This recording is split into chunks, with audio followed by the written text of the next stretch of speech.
தற்போது கிடைத்திருக்கும் முக்கிய செய்தி. தென்காசி மாவட்டம் கடையநல்லூரில் மர்ம காய்ச்சலுக்கு 3 பேர் உயிரிழந்திருக்கின்றனர். குழந்தைகள் உட்பட 18 பேர் அரசு மருத்துவமனையில் தனி வார்டில் சிகிச்சை பெற்று வருகின்றனர்.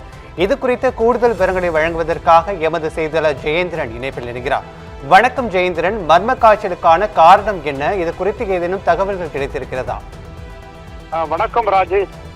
தென்காசி மாவட்டம் கடையநல்லூர் அருகே உள்ள இந்திரா நகர் பகுதியில் மர்ம காய்ச்சலால் பாதிக்கப்பட்டு 2 பெண்கள் உயிரிழந்த நிலையில் மேலும் கல்லூரி மாணவர் ஒருவர் மர்ம காய்ச்சலால் பாதிக்கப்பட்டு நேற்றைய தினம் உயிரிழந்துள்ளார்.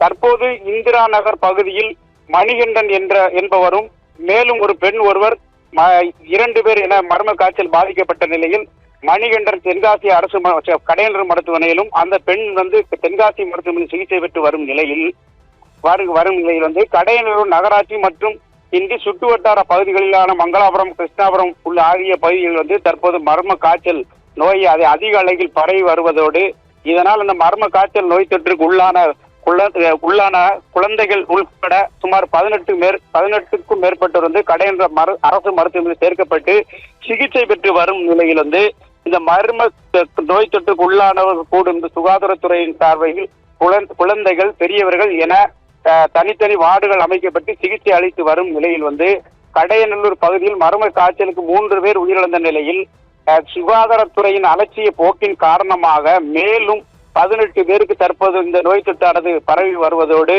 தொடர்ந்து இந்த நோய் தொற்றானது மேலும் அதிகரிக்க கூடும் என இதனால் மாவட்ட நிர்வாகம் காய்ச்சலை கட்டுப்படுத்த கூடுதல் கவனம் செலுத்த வேண்டும் என்பது இந்த பகுதி பொதுமக்களின் கோரிக்கையாக எழுந்துள்ளது. ராஜேஷ்,